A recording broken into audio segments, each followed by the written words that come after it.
As pessoas acreditavam que quando alguém morria, um corvo carregava sua alma para a terra dos mortos. Mas às vezes, alguma coisa ruim acontecia, que uma tristeza terrível era carregada com ela e a alma não podia descansar.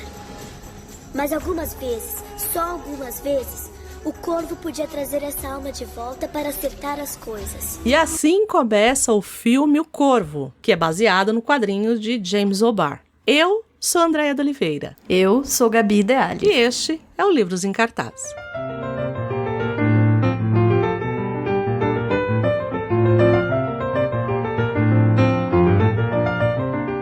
Hoje a gente vai se vingar de quem, Andréia? Nossa. De quem? Que lista vamos criar aqui? Ou vamos ficar melancólicas? Ou vamos falar das origens do emo? Aquelas... Origens do emo. Não, perdão. É o não, perdão. Não, eu tô extrapolando. Vamos. Na verdade, a gente vai falar de uma história que começa com uma tragédia e quase termina com uma tragédia também. Tem uma tragédia também no final. É uma maluquice, né?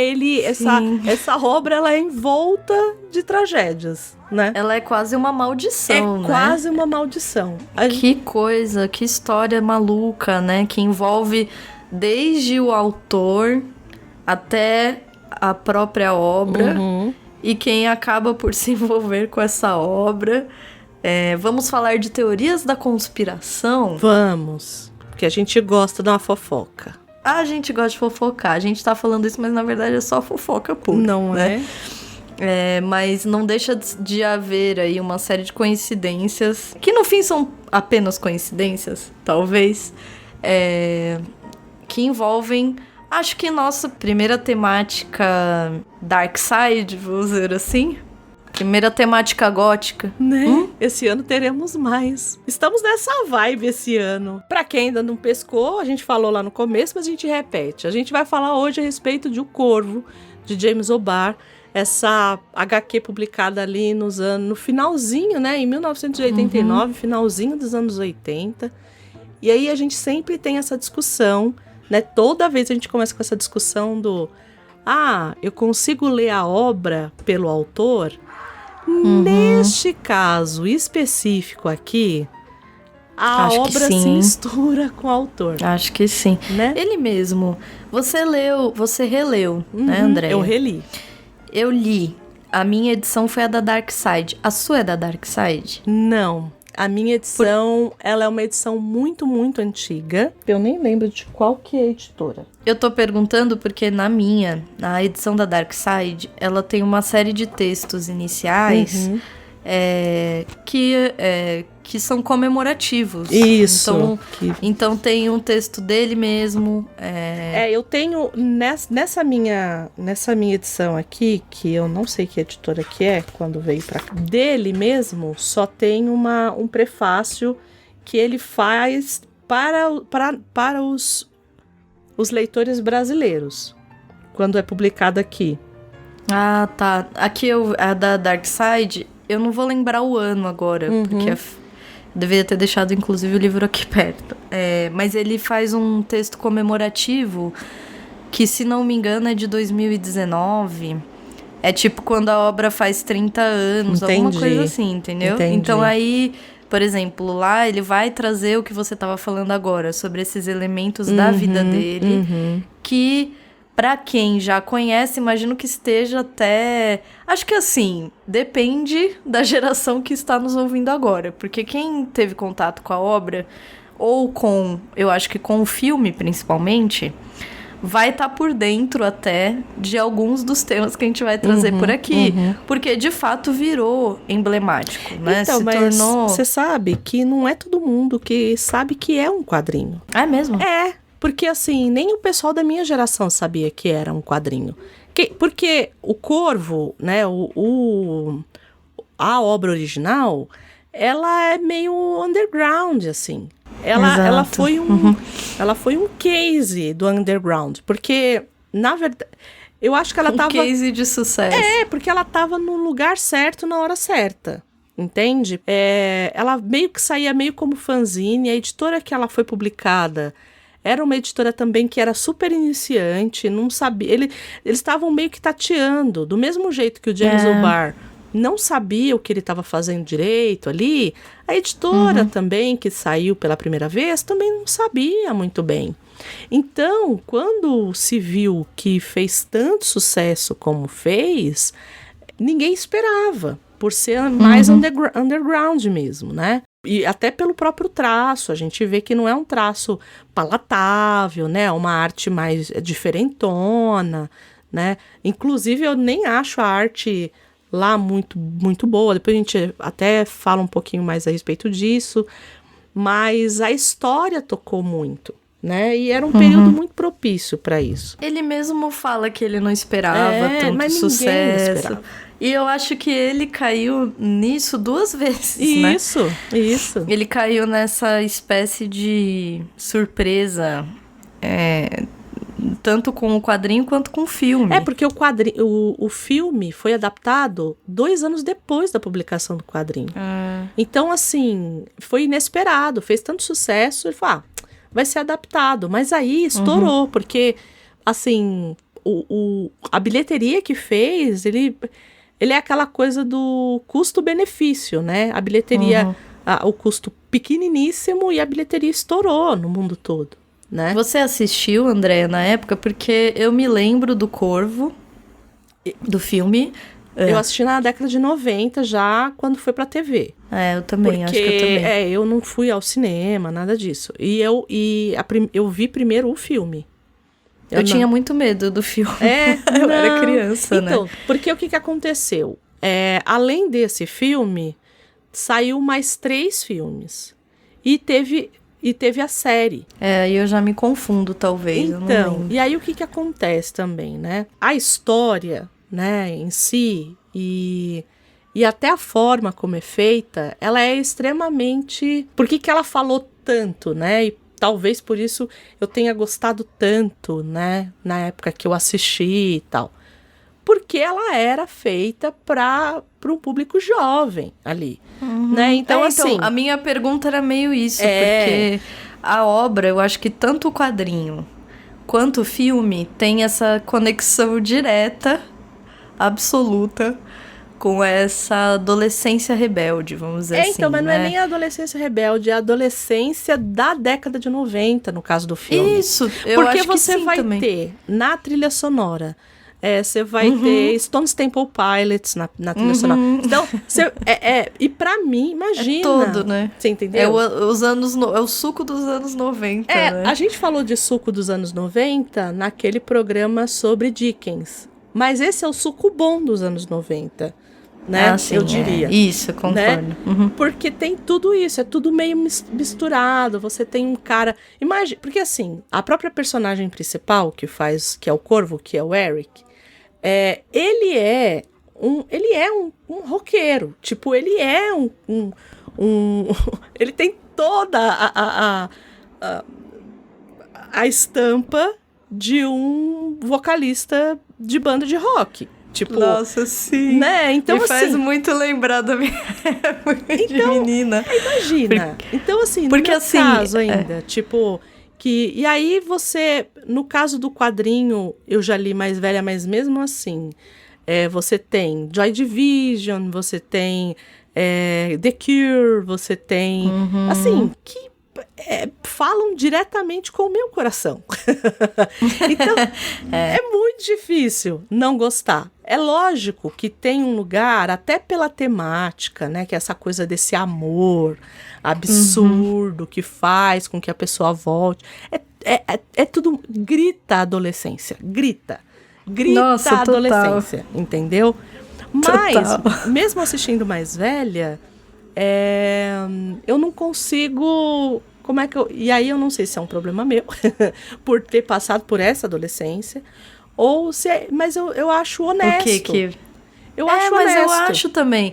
Porque assim, pra mim, por exemplo, a gente sempre fala aqui da nossa diferença de geração, né?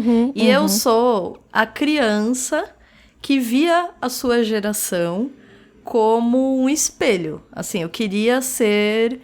Eu achava muito descolado, entendeu? Eu achava muito legal, eu achava incrível. Eu lembro que na minha escola tinha, né, os grupinhos que faziam as suas bandas.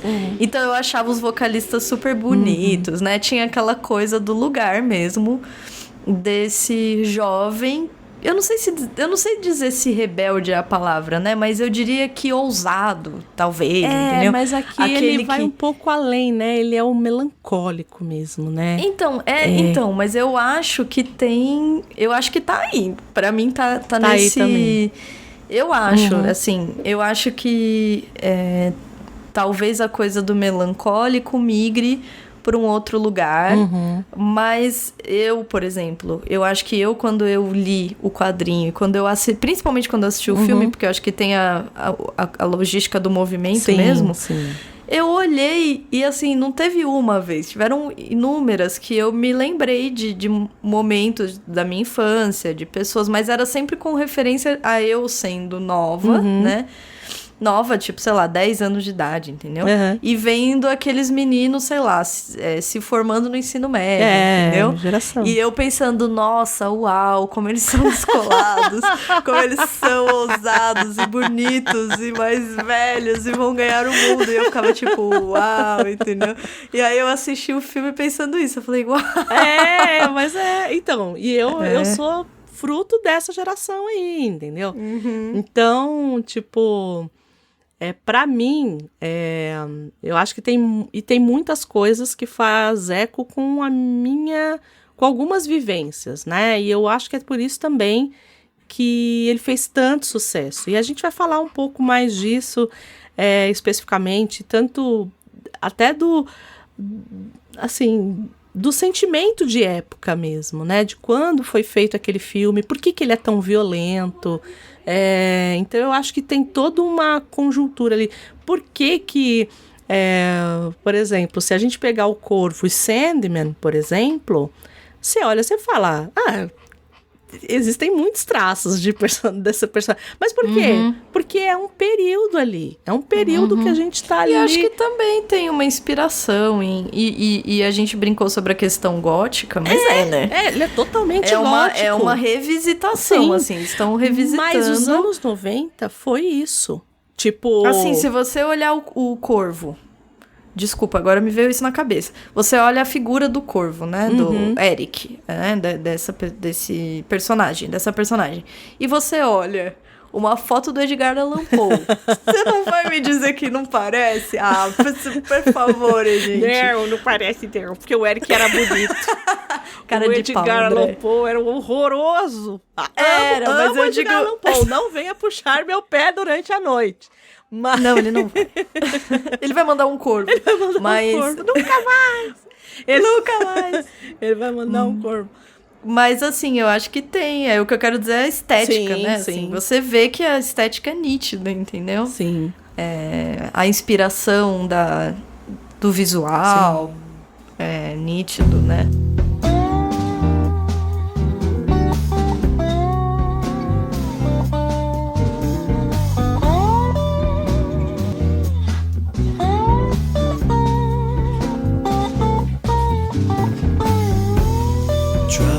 Mas vamos, então, dar uma vasculhada na vida desse moço, que não foi fácil, né? Pra variar. Não foi. Mas, assim, no caso dele, é muita desgraça pra uma pessoa só, né? Assim, eu digo pra variar por conta da obra. né? Sim, também, né? Não que aqui também a gente traga histórias muito felizes. Muito felizes, muito felizes, né? Acho que o único mais feliz, assim, a gente detonou o cara, foi o cara do 007, né? Não pode ser feliz, tá proibido, gente. Não, mas tem uma vida... você pode... nada de manhã, você lembra disso? Nada de manhã e vai escrever, quem que faz isso? A gente é muito revoltada. Quem que faz isso? É mentira, ninguém acorda e vai nadar. Demais, não pode ser feliz, Não gente. pode. No caso do James O'Barr, assim, eu sou infeliz. Não, meu amigo, você está na merda. Assim, é um passo muito pra baixo.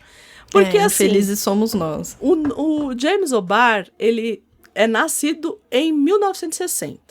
É o que dizem. Por quê? Isso. Porque a vida desse cara já começa muito louca, assim. Porque Ele tinha uma mãe que era viciada, ela era adicta, passou por muitos hospitais psiquiátricos, muitos presídios, então a coisa da droga ali, possivelmente prostituição, era bastante recorrente. E ele foi encontrado com essa mulher que deu a luz para ele e perguntaram, né, os agentes sociais perguntaram assim, quando que nasceu essa criança? Ela entre o Natal e o Ano Novo, ela não sabia, não tinha dado nome para a criança, nada.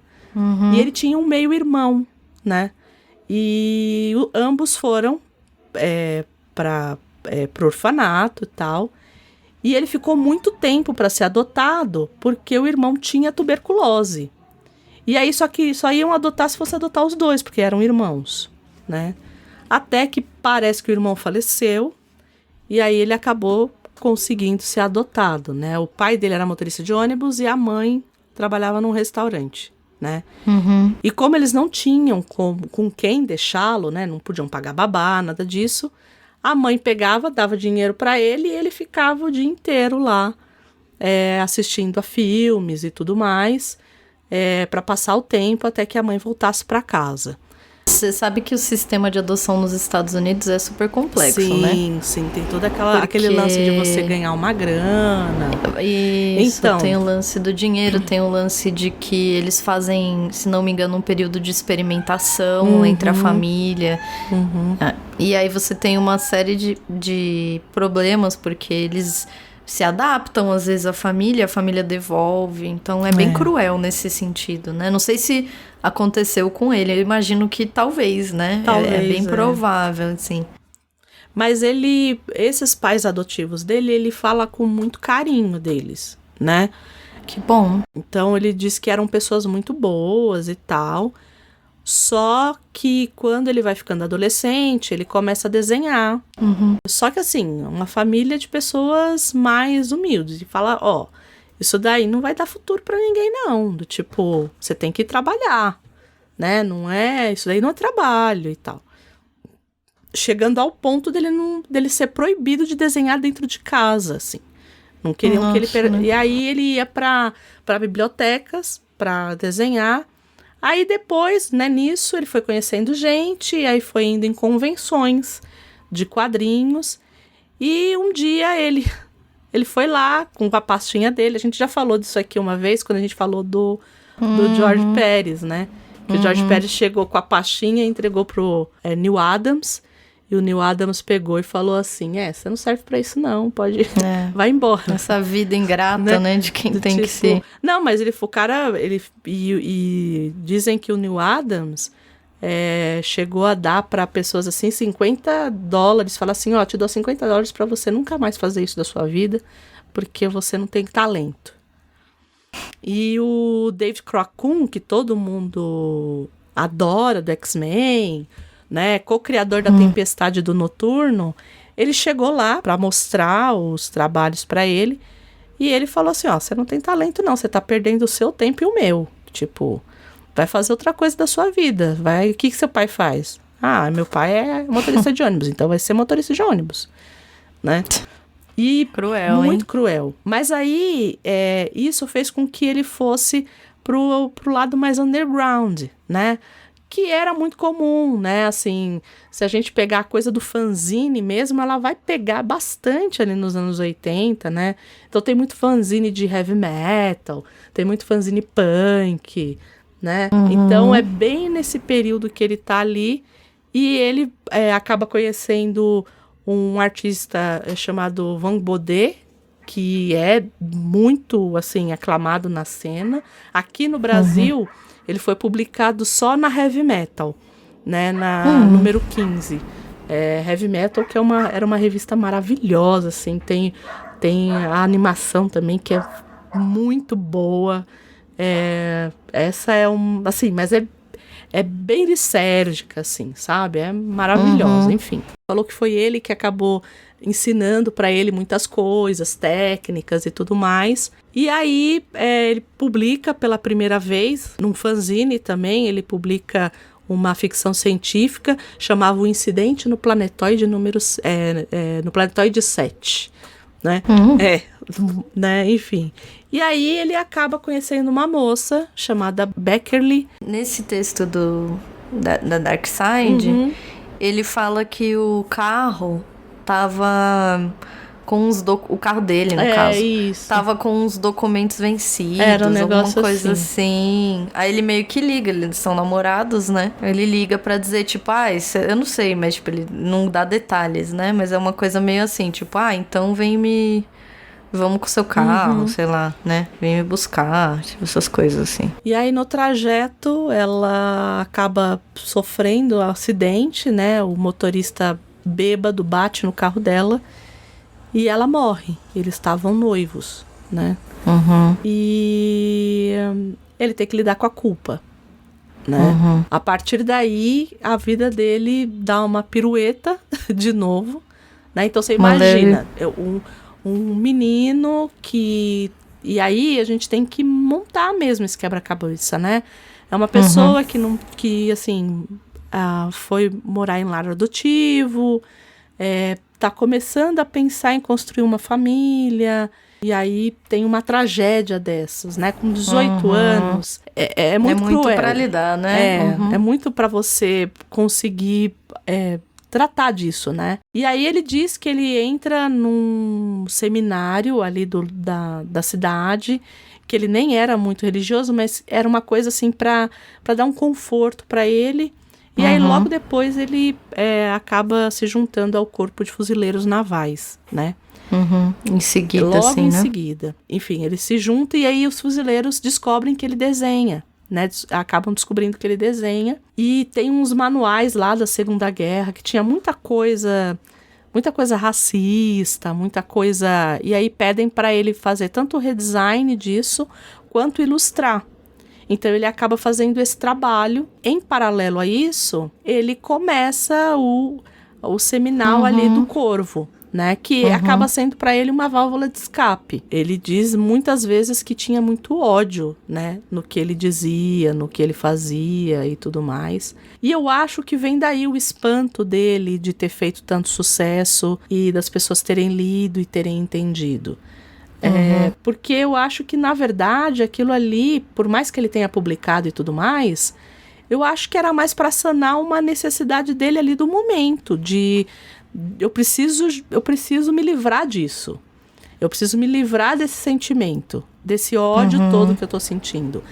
Que foi quase terapêutico, pai. Eu acho que sim. Tanto que nesse período, né, ele vai para Berlim. Ele tá em Berlim. E aí ele diz, né, que ele começa a viajar ali pela Europa, principalmente Reino Unido e tal. E é nesse momento que ele começa a conhecer as bandas inglesas ali, o Sister of Mercy, The Cure, mas tem muita influência desse período ali, né? Então, assim, quando a gente fala que o Corvo, ele é de fato um rebento dos anos 90, é em tudo, né?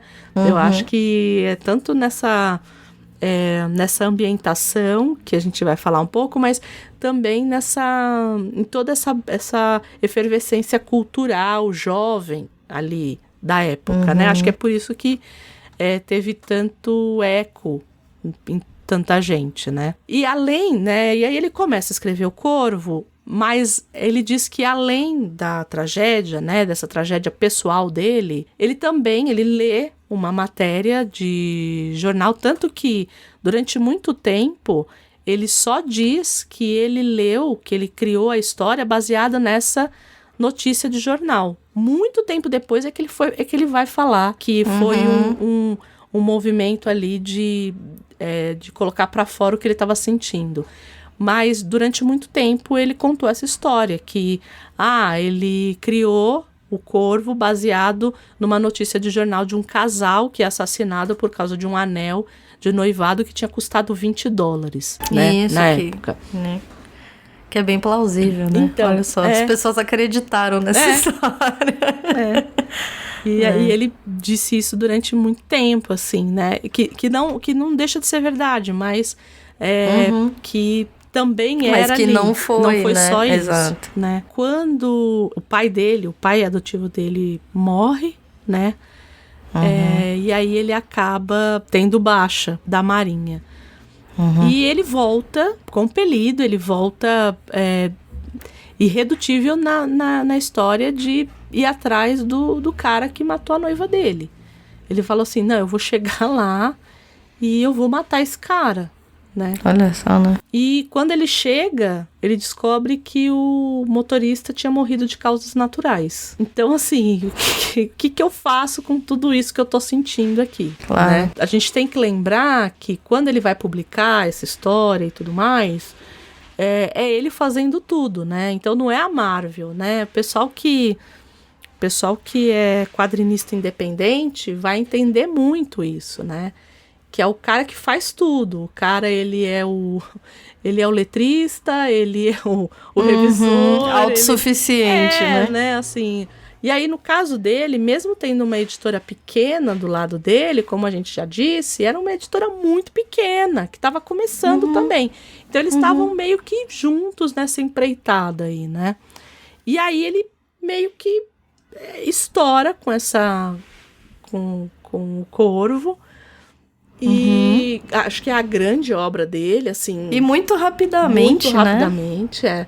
Tanto que, assim, eu não me lembro de ter lido nada dele, né? Possivelmente ele deve ter feito outras coisas, mas eu não me lembro de ter lido nada dele. E teve outros baseados nessa mesma temática, né? Do cara que tem uma morte muito violenta... E que acaba se tornando o Corvo, né? Então teve outros artistas que fizeram isso também. Então teve muitas histórias, mas a história mesmo que todo mundo se apegou e tudo mais foi essa do quadrinho. Que como eu disse, para muita gente nem era quadrinho, né? Quando saiu pra gente aqui na década de 90, eu, que era uma pessoa mais ligada, não sabia que era um quadrinho. Fui saber tempos depois. E aí a gente vê essa coisa da tragédia, né? Essa primeira grande tragédia aí, que é a morte da noiva dele, né? Enfim.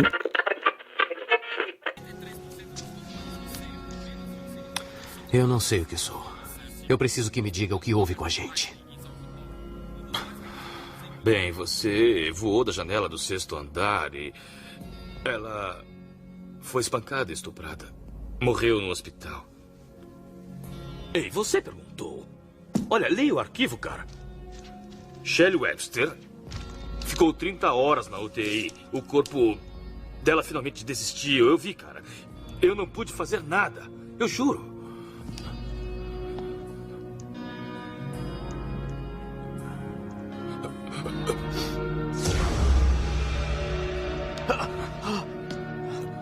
Não me toque! Ei. Você tá legal? Eu a vi. Através dos seus olhos. Você ficou com ela o tempo todo. Bem, você tem que entender, tá bem? Eu estava esperando que ela vivesse, que ela me desse alguma coisa para poder trabalhar. Que troca. Por que não fez nada sobre o caso? Você acha que alguém, mesmo os que assinaram a petição, conseguiriam falar depois do que houve com vocês? Eu fiz muitas perguntas e quase fui preso por meter o nariz onde não fui chamado. É sua esposa? Bem, não é mais. Nós estamos nos divorciando. Engraçado. Pequenas coisas valiam muito para Shelley. Eu achava que elas eram triviais. Acredite, nada é trivial.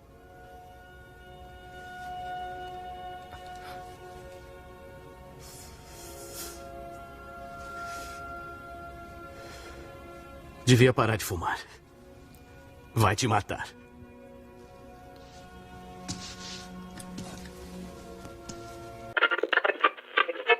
Eu acho que aqui a gente pode pensar, porque é uma obra tão tão recortada, tão específica, vira essa febre, né? Acho que ao mesmo tempo que ela tem essa característica biográfica, ela toca, né, uma série de pessoas que está vivendo, ela é contaminada pela sua época. Então eu acho que é o que você estava trazendo mesmo, né? A questão musical. Ele mesmo se apoiou muito na questão musical. Ele faz parte de um grupo de rock experimental, né? E isso dentro do contexto dos anos 90, 80, 90 fazia muito sentido, né? Mas é engraçado porque é uma geração curiosa mesmo, né? Assim, porque, por exemplo, ele é de uma geração mais antiga, né? Sim. Ele é de uma geração anterior ainda, né? Mas que possivelmente por toda história que ele passou, por todo o contexto familiar ou não familiar no caso dele, eu acho que sobressai justamente uma experiência de vida totalmente diferente das pessoas da geração dele, né? Então... ele, se a gente pensar que ele tinha 18 anos na década de 70, né? Final de 70, na verdade, né? Ali 78, 79... nem era pra ele... já era pra ele ter meio que superado ali, né? Mas eu acho que essas outras bandas vão reverberar nele ali, né? São essas bandas e músicas ali do período da segunda metade da década de 80, né? Então, e foi por isso que eu falei do Sandman, né? Porque eu gosto do Neil Gaiman também, mas também tem muito do The Cure, enfim, do gótico, né? A gente tem muito disso. E também foi uma obra de 1989, né? O Sandman também saiu em 89. Então, é exatamente isso. Se você olhar até a personagem em si, né? O corvo, né? O Eric já como corvo, com aquela pintura no rosto, toda aquela estampa, né? Como eu disse antes dele... não é o Sandman do Neil Gaiman, né? Mas é o gótico, é o gótico triste, chateado, entendeu? É isso, é melancólico. Então vai muito nesse lugar, não tem muito... E eu acho que é uma retomada do gótico. É muito interessante notar o quanto essa geração ou essas décadas trouxeram de volta o gótico. E aí a gente vai pensar, né? O Corvo, do nosso amigo Edgar Allan Poe, né? Segunda vez. Espero que se falar a terceira vez ele não apareça aqui. Pode ficar aí, Poe. Tá tudo bem. Tudo bem, a gente tá falando bem de você. A gente não faz questão, tá tudo ok. Mas é muito curioso, né? Porque aqui no Brasil tudo é corvo, né? Então, o Corvo do Poe, assim como o Corvo do James O'Barr, a gente traduz como o Corvo. Mas o Corvo do Poe não é corvo, é The Raven. E o Corvo do James O'Barr é The Crow. E aí você fala, poxa, mas tem diferença? Porque aqui no Brasil, corvo a gente não tem. A gente tem gralha. Corvo, a gente que é corvídeo, mas não é corvo, né? A gente tem gralha aqui no Brasil. Mas corvo mesmo, como tem na América do Norte... o corvo, né? Não tem, assim, né? Daquela compleição ali. E aí eu fiquei nessa, falei, mas então, por que ele não... Porque ele podia simplesmente ter dado o nome The Raven, até para fazer espelho com o Poe, né? E o Poe não é citado, né? Na obra. O Poe não é citado em nenhum momento. E eu fiquei com aquilo na cabeça. Falei, não, por quê? Né? E aí eu fui atrás, porque eu sou essa pessoa. André é essa pessoa. Pra quem ainda não percebeu, André é essa pessoa. Viu, pessoal? Eu fui olhar qual que eram as diferenças entre o corvo, o Crow, e o corvo Raven, né? Então eu vou colocar assim, o corvo do James O'Barr e o corvo do Poe, tá? Pra gente ter uma ideia. E aí a primeira coisa que me saltou os olhos, assim, que eu acho que foi por isso a escolha do James O'Barr, que o Crow, que é esse corvo dele ali, além dele viver menos, além dele ter um tamanho menor, né? Ele tem o tamanho de um pombo, além do bico dele ser diferente, além de tudo isso, ele é socialmente mais audacioso do que o do Paul. O que quer dizer com isso? Que ele enfrenta ser humano, entendeu? Ele vai pra cima. Ele vai pra cima do ser humano, entendeu? Ele pode viver próximo, tanto que ele vive em área urbana, ele pode ser visto em área urbana. Uhum. E aí eu falei, pronto, né? Como é que você vai colocar um Raven na cidade de Detroit?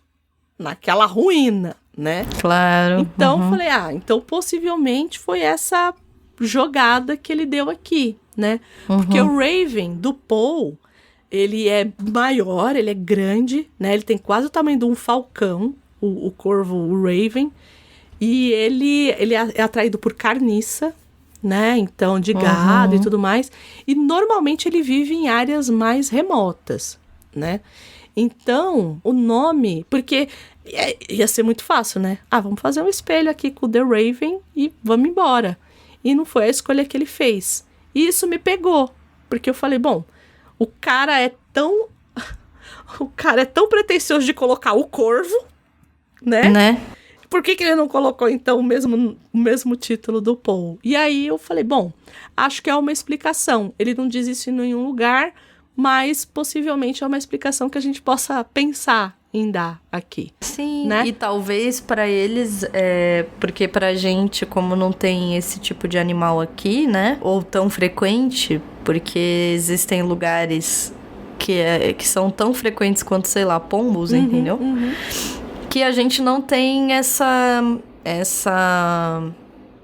como dizer, essa nuance da diferença entre um e outro, entendeu?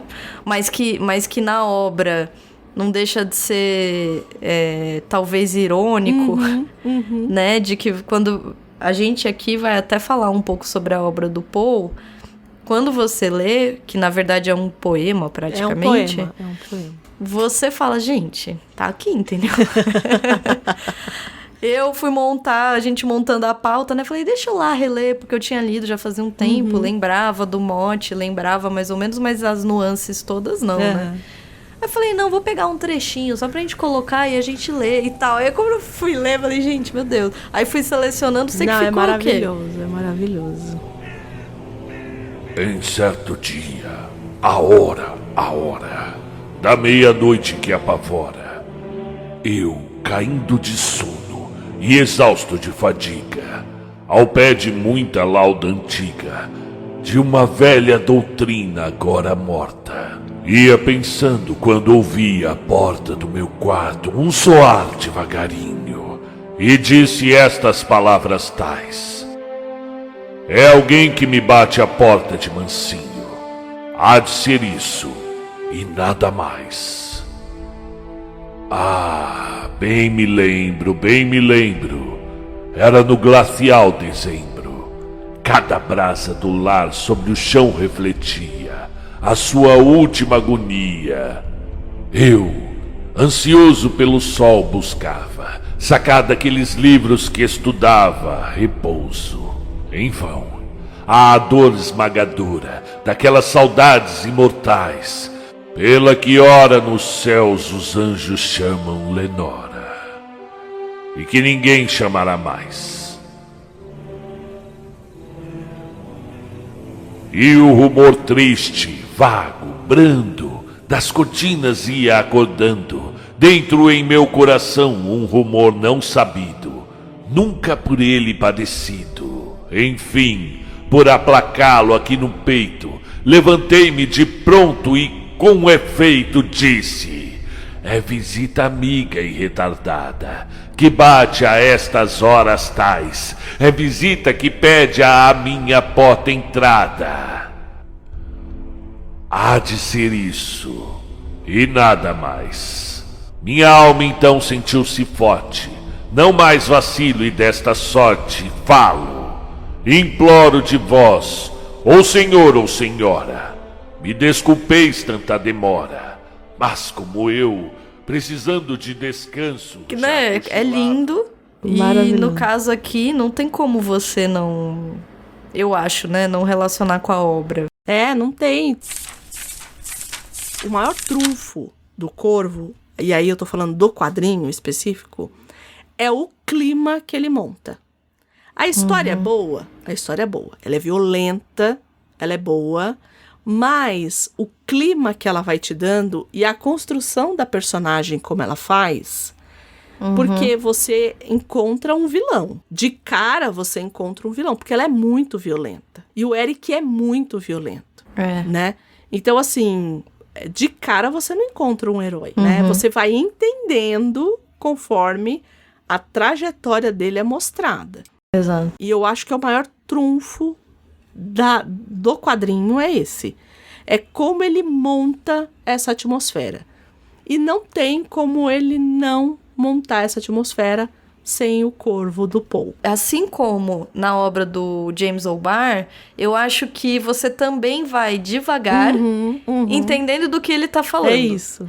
Não é? Você começa de uma forma o poema e conforme ele vai construindo o poema, você vai falando, ele tá falando disso. O narrador aqui é uma pessoa assim assada, entendeu? É isso, nós temos um narrador, uma pessoa que tá ali lendo, silenciosa, à noite. Então, já com eu acho que ele salienta o tempo todo os adjetivos da noite, né? Então, os umbrais, que, né, a madrugada... Para esquecer a amada, entendeu? Do nome que a gente não pode dizer o nome da amada. Porque também... A gente tem que lembrar que o Poe, ele é um romântico com R maiúsculo, né? Ele é Acho que tem isso, o autor romântico americano. Então, todas essas coisas da noite, do noturno, a lua, vai estar aqui. Né? Em alguma medida vai estar aqui. É bem interessante eu tô falando disso porque você falou sobre a importância, por exemplo, no Corvo de se montar essa atmosfera. Isso. Então existe também aqui no Poe o foco em montar essa atmosfera. Ele tá o tempo todo num lugar que se você ler, você tá o tempo todo parecendo que você tá vendo aquela... Como é que eu lembro? Você lembra que em toda festinha tinha aquela nuvem de gelo seco? Sim. Parece que você tá o tempo todo no gelo seco, entendeu? Tá vindo aquela coisa do gelo seco, né? E aí ele vai dizer, e a única palavra dita foi um nome cheio de ais. Eu o disse, o nome dela, e o eco disse aos meus ais. Isso só e nada mais. Então tem também o ritmo, é super ritmada, né? Mas é uma rima que não te cansa conforme você lê. Não é pedante nem cansa. Então, aí o que acontece? Ele tá lendo, de repente, ele ouve um barulho na janela e quando ele abre a janela, é um corvo na janela. E ele decide o quê? Abrir a janela. Não é uma sabíssima decisão. Ele fala, vou abrir, né? Deixa ele entrar. Tadinho, tá aí, uma noite tão agradável, né? E aí ele vai dizer, aí que eu acho que tem também a ligação com... Então a gente tá falando do narrador que perdeu uma amada. Isso. Né? A mulher morreu. Chega um corvo. E de onde vem o corvo? Então ele vai dizer, velho corvo, emigrado lá das trevas infernais. Dize-me qual o teu nome lá das trevas infernais. Disse o corvo, nunca mais. Né? Então... e tem isso, né? Porque o corvo, ele fala, né? Sim, assim ele como... se espanta muito que o corvo fala. Isso, né? Então assim, eu não sei o quão... porque eu acho que o corvo, eu não sei, e aí é só no achismo, tá? Porque já falaram que corvo fala de fato, repete. Como como um papagaio. Pra mim, era uma habilidade. Por favor, os biólogos que estejam aí nos ouvindo, nos digam nos isso. contem, por favor. Porque exato. pra mim era uma habilidade, essa coisa da repetição e de tentar a imitação, era uma habilidade das aves que tem aquele bico curvo e a língua redonda, que é tipo papagaio, calopsita, cracatua. Pra mim também. E aí hoje à tarde eu tava aqui e aí apareceu lá um vídeo de um corvo falando nunca mais. Eu falei, não, vocês estão de sacanagem. Meu Deus. Eu falei, vocês foram eu longe também demais não da sei. piada. É pura ignorância, mas eu não faço. Eu também não faço ideia. Então, não sei até onde isso é real. E pode, né? Se for o caso aqui, dependendo com quem esse corvo conviveu, ele pode falar nunca mais. E o corvo só tá repetindo o que foi dito de alguém, né? Aqui ele, enfim, Aqui ele diz. poderia ser, né? Enfim, e aí ele começa a conversar com esse corvo e a gente começa a desconfiar que ele pode até estar delirando, ele mesmo desconfia do que ele tá dizendo, né? E ele discute com esse corvo, né? E leva um susto, imagina o corvo fala e tal. Então ele diz, fez-se então o ar mais denso, como cheio de um incenso, que anjos descem, do incenso que anjos descem, cujos leves passos são musicais. Maldito, a mim disse, deu-te Deus, por anjos concedeu-te o esquecimento, valeu-te. Toma-o, esquece, com teus ais, o nome da que não esqueces, e que faz esses teus ais. Disse o corvo, nunca mais. É isso. E aí ele vai entrar numa série de parágrafos, né, de estrofes, em que ele finaliza com o verso do nunca mais. E ele começa ou a falar com o corvo, ou a achar que o corvo tá conversando com ele. E ele um pouco, acho que xinga, ele né? vai Não é delirando. Esbraveja, ele vai delirando. E ele vai dando pra esse corvo essa aura de sobrenatural, né? Então, por exemplo, Isso. quer ver, ó? No próximo, lindo. ó. Profeta, disse eu, profeta, o demônio ou ave preta. Fosse diabo ou tempestade quem te trouxe aos meus umbrais. A este luto e a este degredo, a esta noite e este segredo, e esta casa de ânsia e medo, dize a esta alma a quem a traz. Se há um bálsamo longínquo para esta alma a quem a traz, disse o corvo, nunca mais. Nunca mais. Então aqui você, ou ele é um profeta, olha como oscila, né? Um profeta que a gente pensa como alguém que vai trazer aí as boas novas, né? Então ou ele é um profeta ou é um demônio, assim, a gente só sai do profeta pro demônio, ou uma ave preta, né? Então assim, você não ele sabe... continua xingando, ó. Que Diabo, esse grito nos aparte, ave ou diabo, eu disse. Parte. Torna a noite e a tempestade. Torna as trevas infernais. Não deixes pena que ateste a mentira que disseste. Minha solidão minha solidão me reste. Tira-te de meus umbrais. Tira o vulto de meu peito e a sombra de meus umbrais. Disse o corvo, nunca mais. Nunca mais. Eu acho que esse corvo, ele também serve como uma memória de que, de fato, aquela mulher morreu, não? E é essa coisa, que é basicamente... quando a gente for falar do quadrinho, né, acontece porque ele fala o tempo inteiro pro Eric, né? O corvo no filme não fala, mas o corvo no quadrinho fala. E aí ele fala, toda vez o Eric tá lá vendo cenas idílicas e acontece uma desgraça durante a cena que ele tá imaginando.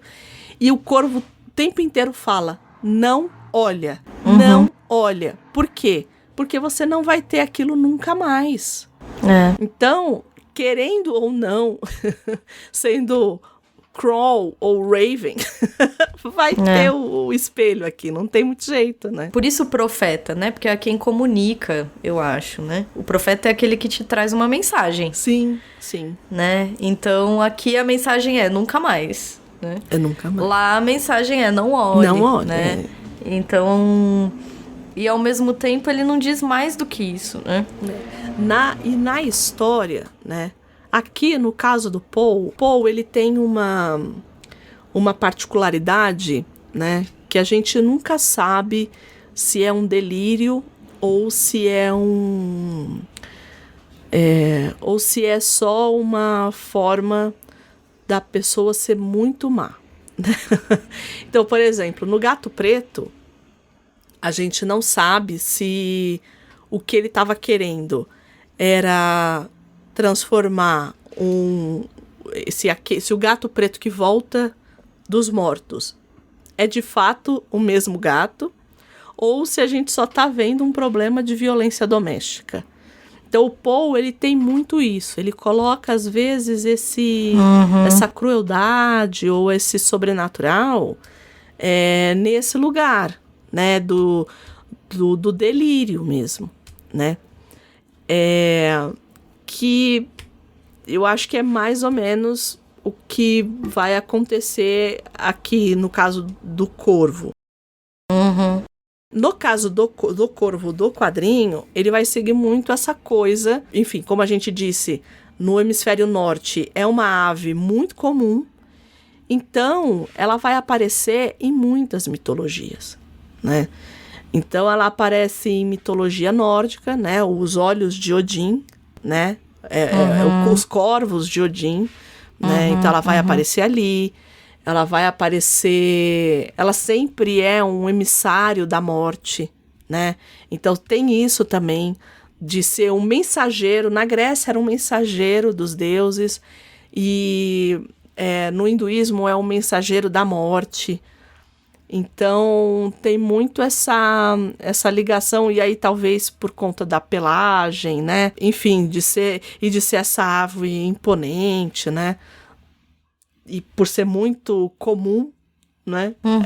Talvez ela venha com todas essas particularidades, né? E ser uma ave muito inteligente também. Era isso que eu ia falar. Eu acho que a própria característica, até física, assim, é uma ave que parece curiosa. É uma ave que é toda preta, né? Toda escura. Ela come do que ela se alimenta? Ela se alimenta de carniça, entendeu? Eu acho que isso também é muito forte. Então, ela tem um piado muito específico também. Então, eu acho que tem essas características dela mesma, que também suscitam esse lugar do incognoscível, do sonho, do simbólico, do surreal, que tá permeando toda a obra. Que assim, a né? gente aqui no Brasil tem muito com coruja, né? Com coruja, exatamente. Por ser esse animal noturno, né? Quando minha mãe diz que, quando ela morava no interior, que tinha essa coisa quando a coruja piava, alguém ia morrer, sabe? Umas coisas assim. Então, não tem essa mesma noção que a gente tem da coruja de Atena, né? Os olhos de coruja. Não tá nesse lugar da sabedoria. Tá num outro... Mas por quê? Porque é uma ave noturna, porque se alimenta... É uma ave de rapina, né? Se alimenta de pequenos animais, né? É astuta, né? Então, e aí o corvo, voltando a essa coisa da inteligência, o Hitchcock, quando fez Os Pássaros, muitos pássaros eram de brinquedo, mas muitos deles não eram. E aí, o ator principal, que eu não vou me lembrar o nome dele, que foi o que a gente falou semana passada, no programa passado da Máquina do Tempo. Não é o James Stewart, né? Não é. É o... não lembro. Enfim. E aí ele fala, né, na entrevista que ele dá a respeito dos pássaros, ele fala que eles misturavam narração dos pássaros para os pássaros ficarem próximos, misturavam uísque. Outros tempos, né? Meu Deus, você dava olha uísque pros passarinhos ficar lá.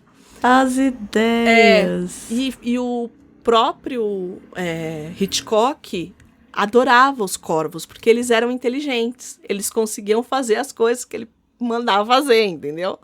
Tipo, então tem isso também nos pássaros. É uma figura curiosa, não deixa de ser, né? Não deixa de ser.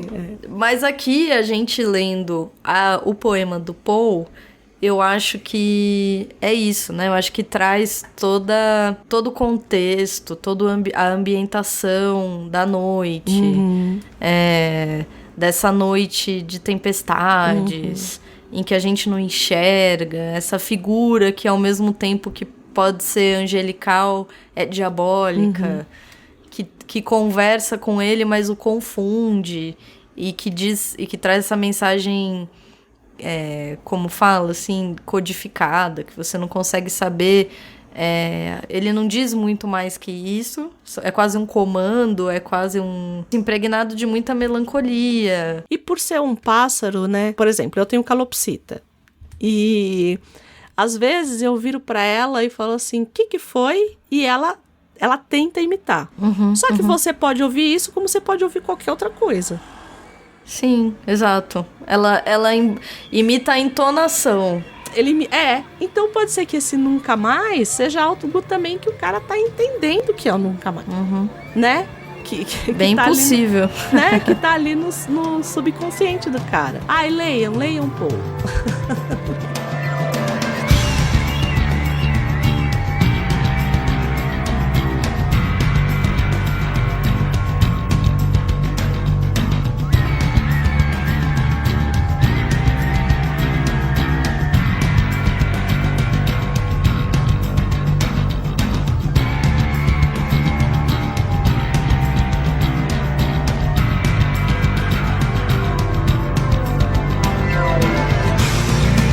Mas como a Andrea falou, de fato não é uma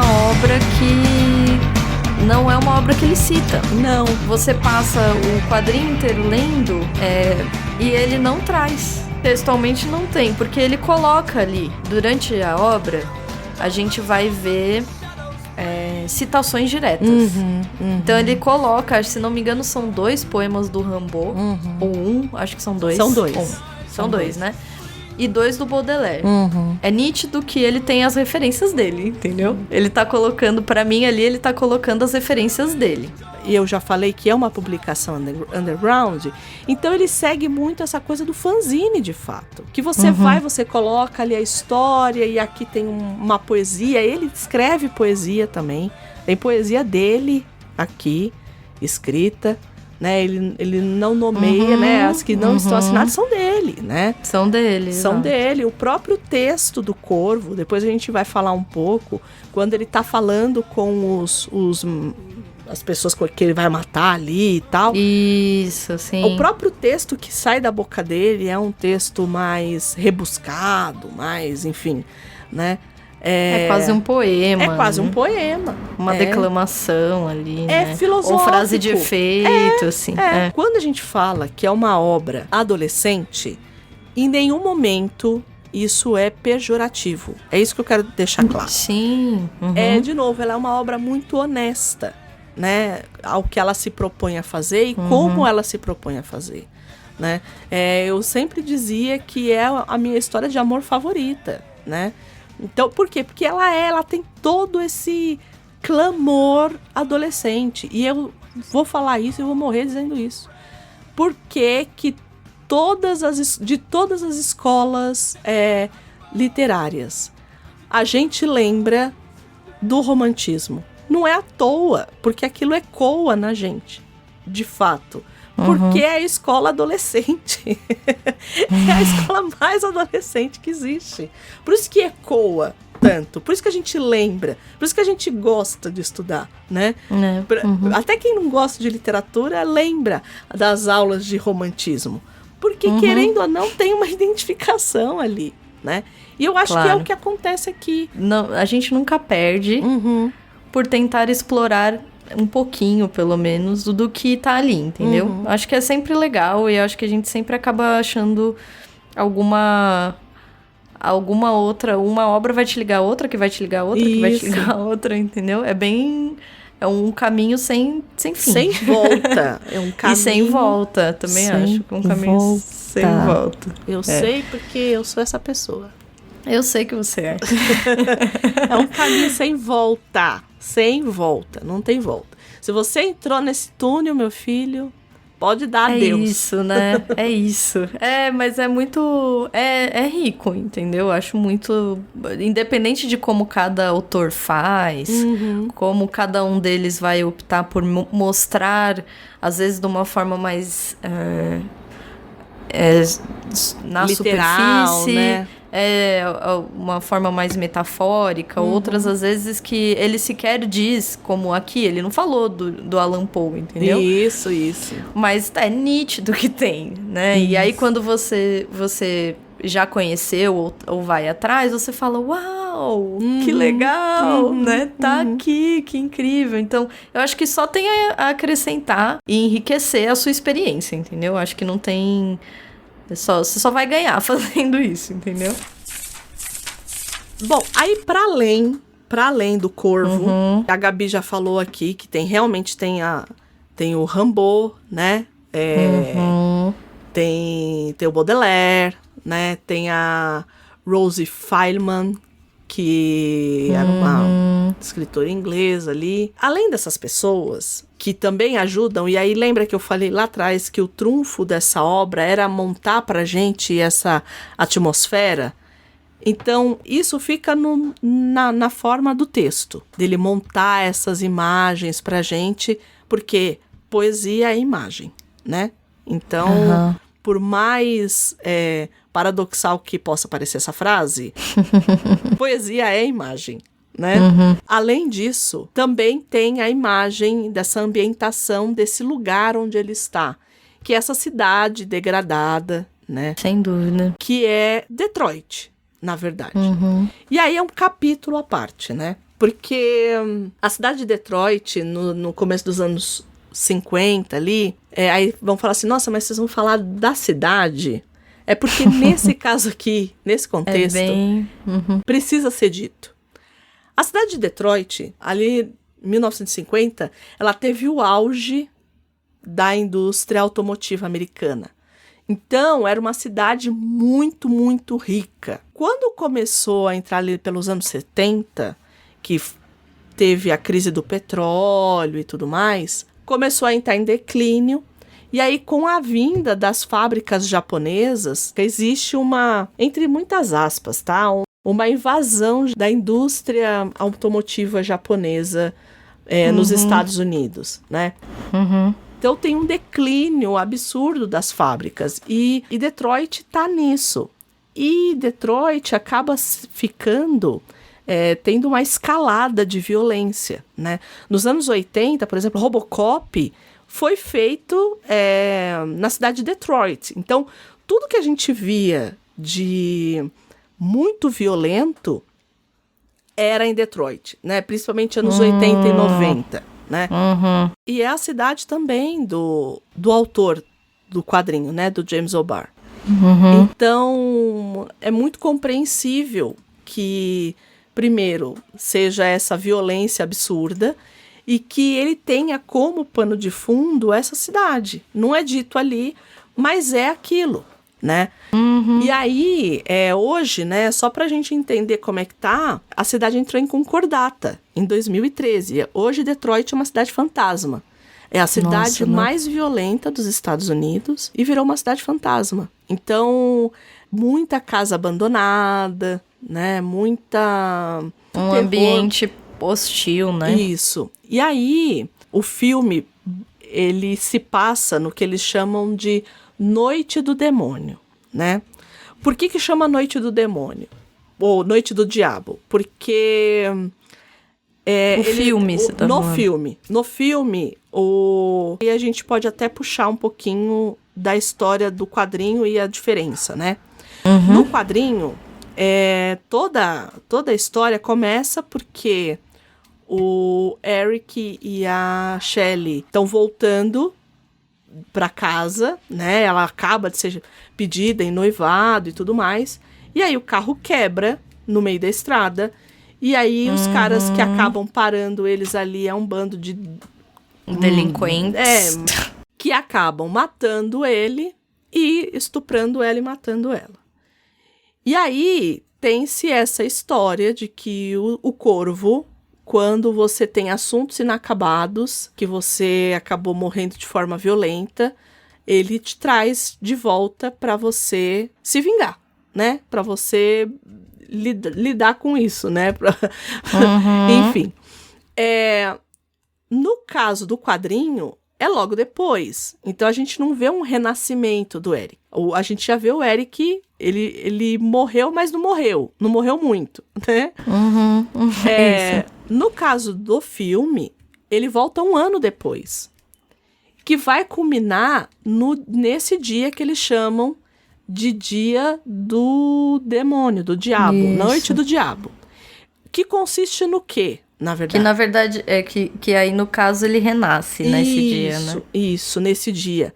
Porque faz exatamente 1 ano da tragédia, 1 ano que aconteceu a morte dos dois, dele e da Shelley. E é nessa tal dessa noite do diabo. Por que eles chamam de noite do diabo? Eu vou ler para vocês uma reportagem, um trecho da reportagem que saiu na Folha de São Paulo em 1994. Só para vocês entenderem a coisa. Noite do Diabo deixa 1 morto e 140 imóveis incendiados em Detroit. Bombeiros da cidade de Detroit, Michigan, meio oeste dos Estados Unidos, combateram cerca de 140 incêndios na madrugada de ontem, a Noite do Diabo. Uma criança morreu e 4 pessoas ficaram feridas. A Noite do Diabo é uma tradição de 30 anos em Detroit, cidade de 1 milhão de habitantes, sede da indústria automobilística do país. É celebrada na madrugada de 31 de outubro, Dia das Bruxas. Rapazes e moças dos bairros mais pobres saem pelas ruas e colocam fogo nas latas de lixo, edifícios abandonados e terrenos baldios. Em 1984, o número de incêndios chegou a 300 e a prefeitura iniciou a campanha para contê-los. Então, assim, isso aqui não é ficção. Isso aqui aconteceu. Isso aqui aconteceu. Aconteceu lá em Detroit. Então, nada mais do seu tempo ali que o filme trazer exatamente essa noite. Porque quando a gente olha e fala assim, nossa, mas isso aí é um roteiro ruim, né? Não, meu amigo, não é. Antes fosse, pessoal. Isso aqui é real. Foi real e eles acabaram usando. Então é claro que já tinha, né? Tem essa coisa da cidade, do autor e de ser Detroit e tudo mais. E ter muito essa coisa dos imóveis. Tanto que no filme o problema todo, né? Não foi porque foram marginais, porque fica tudo meio... No quadrinho fica tudo muito ao acaso, né? Então Exato. Eles pararam e o carro parou e aí aconteceu toda a tragédia. No caso do filme, não. Porque aí você justifica o cara ir lá e matar todo mundo, entendeu? Então, no caso do filme, o que acontece? Eles vão até a casa deles, eles já estão morando juntos no apartamento ali, eles iam casar no dia das bruxas. E aí os caras viram e falam assim, a gente veio aqui porque ela era uma moça, né, a Shelley, a noiva do Eric, era uma pessoa que lidava ali com aqueles imóveis, né, que estavam ali abandonados. Então ela meio que lidava com aqueles imóveis ali. Exato. Né? Então não era... E aí eles acabam tendo uma motivação, né? Então, no caso do filme, eles vão até o apartamento deles, eles destroem tudo, eles estupram ela. Vandalizam. Isso. E eles matam ele de cara. Ele aparece na porta, o cara joga uma faca e já acerta nele, ele cai, aí depois jogam ele da janela, ele, tipo, cai 6 andares pra baixo, né? Exato. E por isso que eu digo que é um filme muito violento, né? E toda vez que eu falo da história, eu lembro muito da frase do Romeu e Julieta, né? Esses prazeres violentos trazem fins violentos, né? Porque é isso no final, né? Assim, tipo, é ensandecido, né? E aí, a partir daí, a história começa separado, né? Assim, de formas diferentes. Mas, durante a história ali... meio que ela vai seguindo. Eles mudam as ordens dos marginais ali que ele mata, né? Que ele mata. Eu acho que eles também dão algumas... Eles fazem mudanças até entre eles, assim. Tem alguns que ganham mais relevância. Isso. O próprio chefão ali, que tem aquela irmã, que a gente não sabe... bem se meio-irmã, né? Ela é meio-irmã dele. Então tem uma coisa incestuosa ali entre eles. E ela é meio bruxa, meio... sei lá. E aquele ator que faz o chefão lá, Eles só fazem aqueles papéis de vilão dos anos 90. Exato. Mas você sabe por quê? É porque, assim, quem viu dublado não vai lembrar, mas é porque ele tinha uma voz muito gutural. Então foi essa voz que fez com que ele pegasse esses papéis aí mais de vilão, né? Entendi agora. Porque eu assisti dublado, detalhe. Porque a gente assistiu a vida inteira dublado, né? Exato. Então, você vai assistir legendado? Não vai, né? Mas depois você pega um trecho dele legendado, né?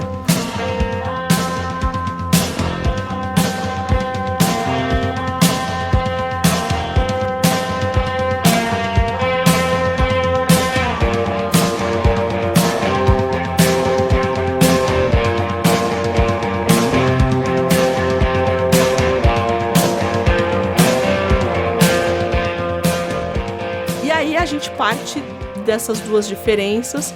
Existem outras coisas que acabam ficando diferentes também. Então, o que acontece, né? Em ambos os casos, tanto no quadrinho quanto no filme. Ele volta, né? O Corvo dá essa segunda chance para ele se vingar de todo mundo. E a gente sabe que não existe melhor motivador para uma história funcionar que a vingança. Não é mesmo? Não existe melhor motivador. Né? O Conde de Monte Cristo está aí para não nos deixar mentir. A Avenida Brasil está aí para não nos deixar mentir.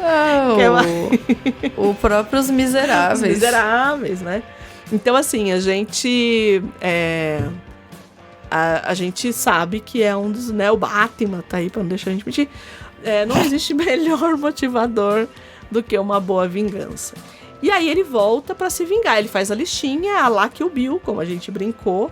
Então ele pega lá os 5 caras que estupraram e acabaram, né, matando de forma cruel a namorada dele. E ele vai atrás desses caras, né? Um por um. E aí, o que eu acho que o quadrinho é muito competente? Exato, já sei até o que você vai falar. A forma com que ele desenha constrói esses dois lados. Isso. Porque você tem, por um lado, um desenho grosseiro. Eu acho que muito que tem contrastado. Muito preto, muito branquinho. Ele deve só ter... o contraste, né? Assim, essa coisa do preto e do branco e do carregado. É bem nítida a diferença que ele faz entre esses momentos, que seriam o presente. Isso. E as imagens do passado. Que é quando ele tá como que relembrando, né? Um flashback, assim. Que são as aguadas, na verdade. Ele faz tudo meio que em aguada. É quase uma aquarela ali, né? Nossa, é quase lindo, não. super é uma delicado. É bem claro. As cores são bem... Os tons são bem claros dessas memórias. E você percebe as imagens com mais detalhes, eu acho. Isso.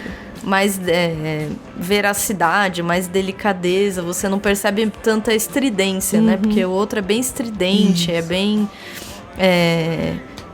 os traços são bem marcados. Existe uma brutalidade de um lado, assim, eu acho, né? Então, é uma experiência não só narrativa, mas de imagem também. Ele deixa bem evidente no que ele desenha que tem esse aspecto também. A hora que a gente vê isso melhor é quando ele chega isso nas duas narrativas, tanto no quadrinho quanto no filme. Quando ele vai na casa de penhores pegar o anel que roubaram da noiva dele. São as duas cenas mais, tanto em um quanto no outro. Que eu acho que são as mais violentas, né? Porque ele chega na casa de penhores, aí o cara fala que tá fechado, aí ele quebra o vidro e aí o cara fala assim, vou te dar um tiro. Aí fica naquela brincadeira toda. Aí ele quebra tudo, põe fogo em tudo, né? Coloca a mão dele e prende a mão dele com a faca na mesa. Então, assim... Bem delicado, né? É o tipo de violência que a gente... E, de novo, vou voltar. A gente lembra lá de Robocop. Você assistiu Robocop? Assisti Robocop. Assisti. Então, aquela cena do robô atirando meu queixo foi no chão, assim. E o pior, né? A gente assistia editado, né? O Robocop. Editado? Na televisão era editado. Aquilo ali era as cenas mais leves. Eu fui assistir Robocop, a Vera, depois de mais velha. Eu falei, gente, é uma violência insana. Tipo, era muito violento. E é muito anos 80, é muito... E tem muito essa... Por isso que eu tô falando, que é um final dos anos 80, que é muito essa... Que reverbera muito essa coisa da época mesmo, dessa violência. Você vai pegar o Cavaleiro das Trevas, é essa pegada, né? Não à toa que o Frank Miller foi roteirista de um dos Robocops, né? Então, assim... enfim, eu acho que era uma pauta, essa coisa da violência pela violência, né? Essa violência bastante gratuita, né? Porque era, né? É claro que era um espelho, né? Da sociedade ali. Mas era gratuito, né? Assim, tipo...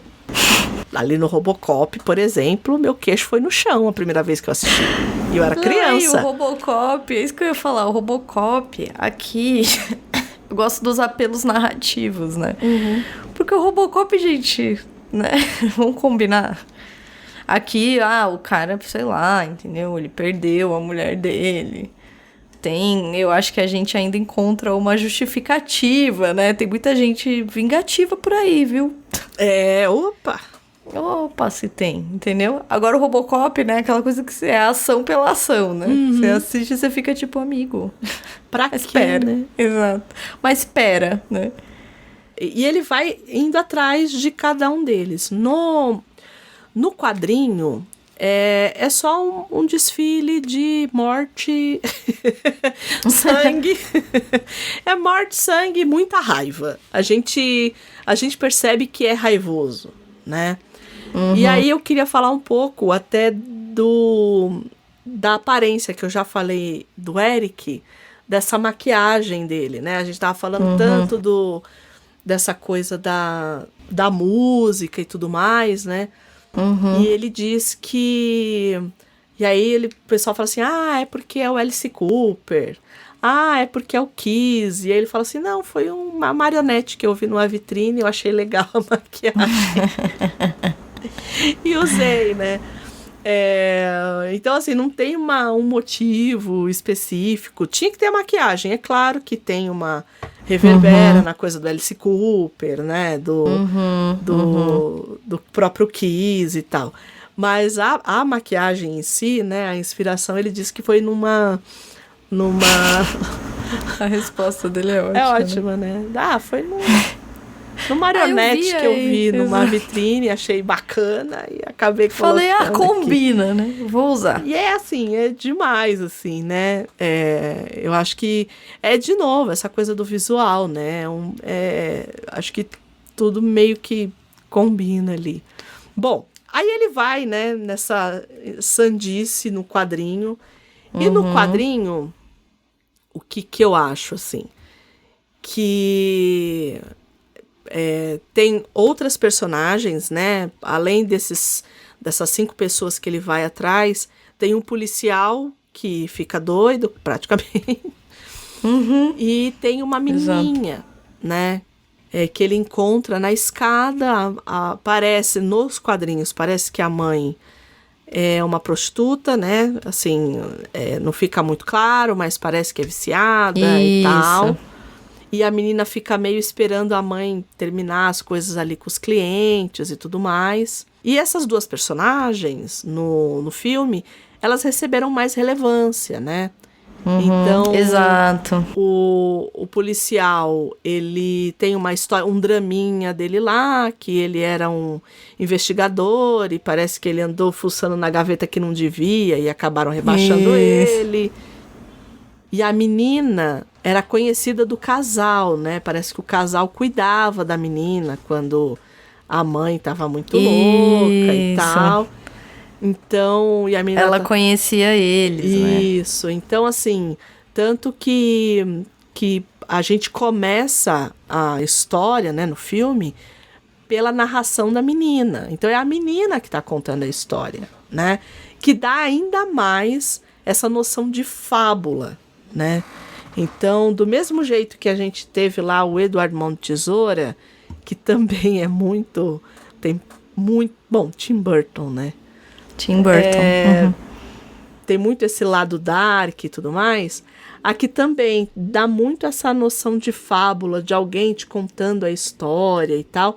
E nesse caso é uma menina contando uma história de terror, né?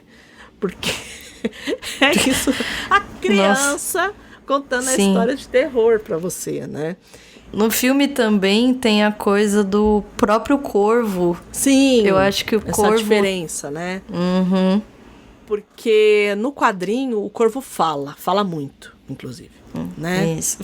Fala até demais. O corvo, olha, não olha. Podia ficar mais quietinho. Não olha, né? Então, né?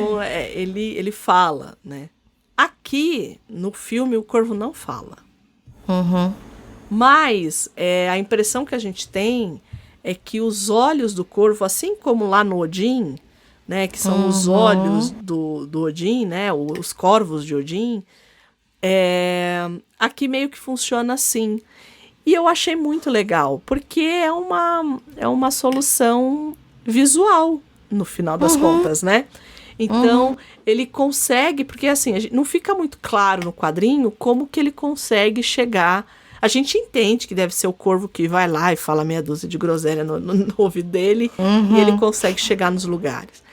Mas aqui, o corvo mostra pra ele o que tá acontecendo e ele acaba chegando nos lugares.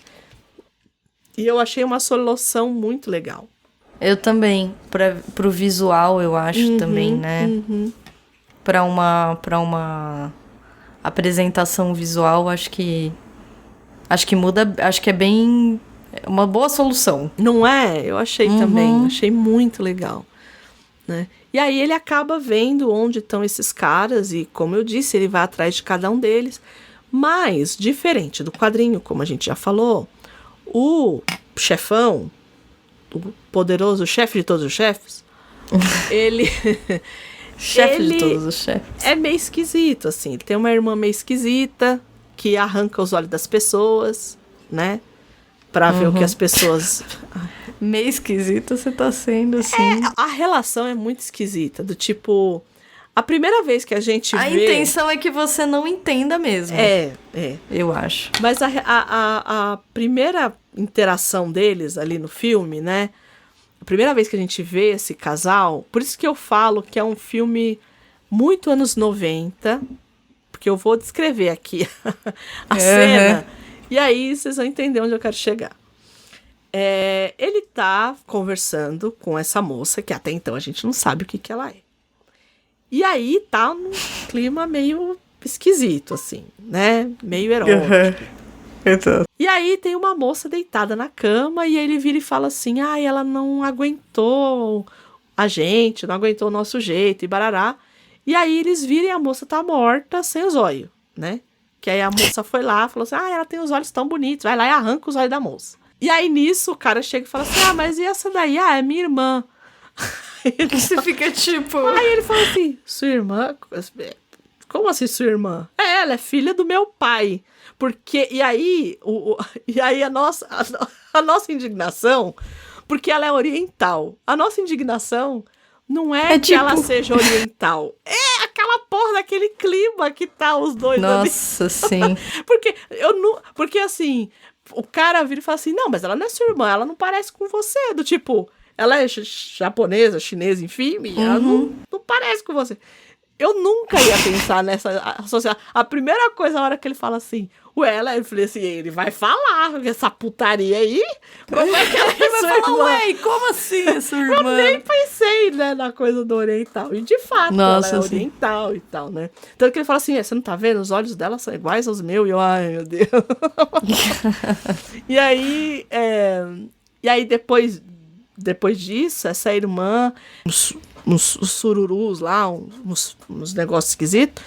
Exato. E aí põe fogo no olho da moça. E aí fala assim... E esse cara que vem, ele vem pra dizer que teve um sujeito que morreu lá, né? E aí ele fala... E aí ele pega... Por isso que eu tô falando que é anos 90 na veia. Porque tem uma bandeja. Uma bandeja. Que tem uma montanha de cocaína. Literalmente, literalmente. Aí o cara pega e fala assim, vamos vamos fazer um minuto de silêncio, uma salva, sei lá. E aí ele pega e cheira uma carreira ali, assim. E aí você olha, você fala assim, mano, isso é muito, tipo, que é pra dizer estereótipo dos anos 90, né? Que é pra dizer que tudo aquilo ali tá... E aí a gente tem que lembrar que os anos 90 é o ano da guerra às drogas pesada nos Estados Unidos, enfim. Então, por isso que eu digo, né, assistir a esses filmes sem pensar muito no contexto que ele foi feito, talvez a gente meio que não entenda o que tá acontecendo, né? Tipo, nossa, mas por quê? Pra que isso? Pra que tudo isso? Sim. E aí, muito diferente do quadrinho... Mesmo entendendo o contexto, né? A gente já fica tipo, né? Gente... Pra gente que esteve lá, né? Você fica, gente, que maluquice, né? E olha que eu estive nos anos 80, hein? Fui criança nos anos 80 e fui adolescente nos anos 90. E olha, anos 80 tinha as bizarrices? Tinha. Mas os anos 90 tem umas coisas que supera. Que dá aquela melhorada, né? Dá aquela decantada, dá aquela piorada. Os anos 90 tem umas coisas ali e eu acho que... Principalmente essa virada, assim, tem umas coisas que você olha, você fala... É too much. Nossa, e esse foi uma delas. No caso do quadrinho, ele acaba como tem que acabar. Do tipo, olha... E aí tem isso também, né? Porque no quadrinho, o Eric, ele não descansou. Então, ele já foi pro front direto. Quando ele termina o serviço dele, isso é, quando ele termina de matar a porra toda, ele volta e ele vai pra casa, né? Ele morre e ele vai ficar com a Shelley, assim, entenda como quiser. Como no caso do filme, ele foi despertado, né? Então, tanto que no começo ele se acostumando a voltar, né? Aí ele volta lá pra casa, pra ele entender o que aconteceu. Porque também o cara, né, ficou morto 1 ano. Não decompôs, tá, ó. Tá lá. A uva. Pleno. Né? Pleníssimo. Tá pleno. Normal, tá normal. Brandon Lee, em sua melhor forma, tava ali. sem decompor, sem nada, sem cair um olhinho, sem cair um dedinho. Nada, tava ali. Nada. Tomando tiro pra caramba e tá tudo ótimo. Tudo ótimo, normal. Quando ele vai voltar, né, como tem esse chefão aí, né, que é quase um videogame, né, ele vira o super vilão, né. Então, ele vira o super vilão da história, né, esse chefão. Então, quando ele vai voltar, porque ele matou todas as pessoas, porque na real é isso. Ele matou todas as pessoas que estupraram a mulher dele e tal. Só que esse chefão não tinha feito, então ele não tinha nada contra esse chefão. Até que o chefão pega a menina, a amiguinha dele lá, que já sabe que ele voltou dos mortos. O policial também isso também é anos 90. Anos 90, todo mundo sabia que era o Batman.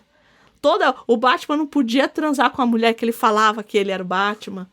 Michael Keaton falou que era o Batman pra Michelle Pfeiffer, falou que ele era o Batman era o inferno. É a mesma coisa aqui, o cara, ele fala quem ele é, né? Então ele fala pro policial, o policial descobre, o policial faz... É muito bom. Né? O policial tem uma foto da banda dele, e aí o policial pega e faz uns desenhos assim no rosto dele. Olha, é o cara! Exato. É o cara. Demais. Então também tem isso, né, de você saber, de você ter aliados e você dizer quem você é. Isso também é muito anos 90, né? E aí ele descobre que, na verdade, esses caras todos, eles eram capachos desse poderoso chefão aí, que ele que acaba... Que meio que concentra, né? ele que manda prender, e aí ele acaba matando o cara também, com uma forma violentíssima, né? O cara acaba caindo numas lanças lá, enfim.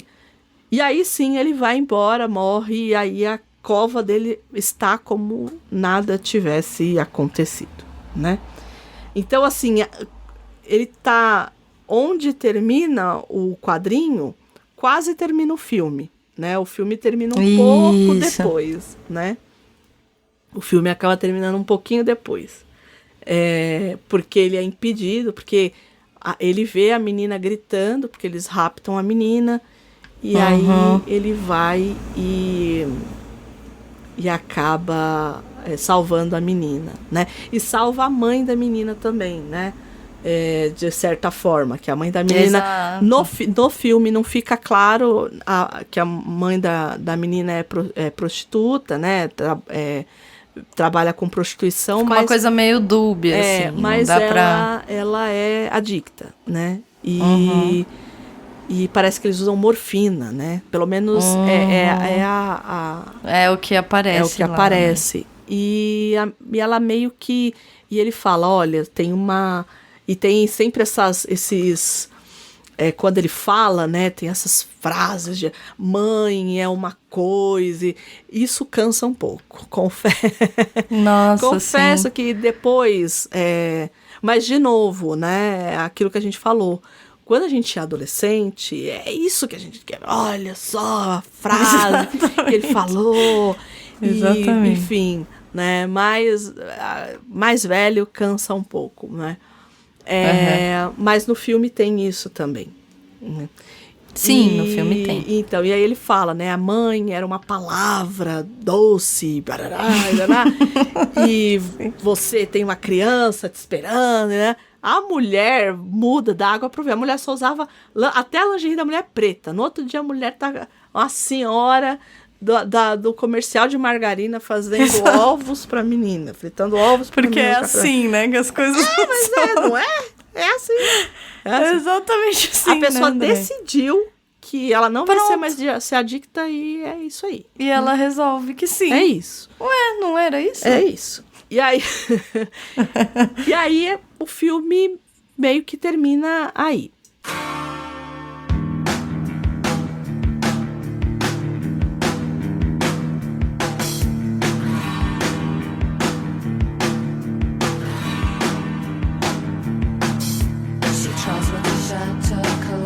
É claro que não dá pra falar desse filme sem a gente falar da segunda tragédia, né?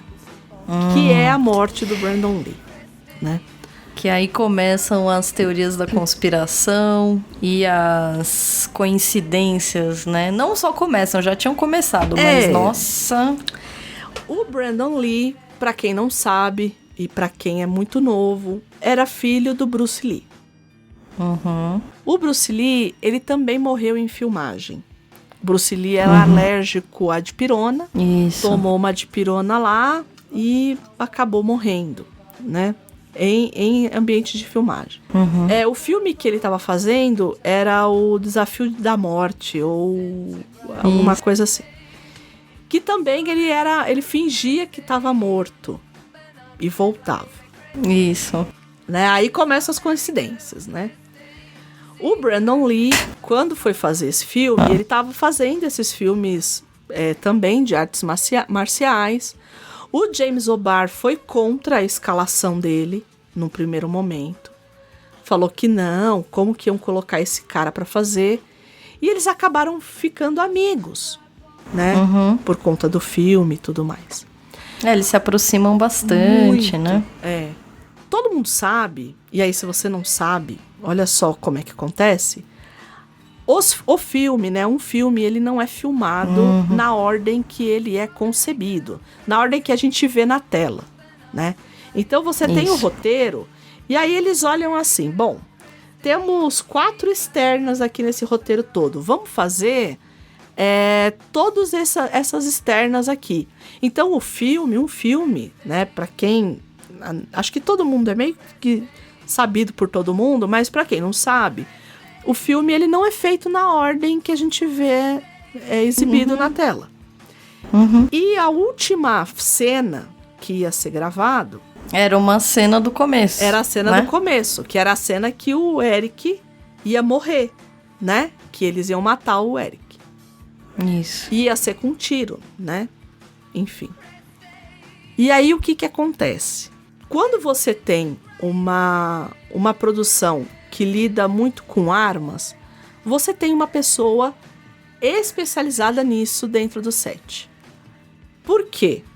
Porque você tem alguns tipos de projéteis e de munição que você vai usar dentro do set.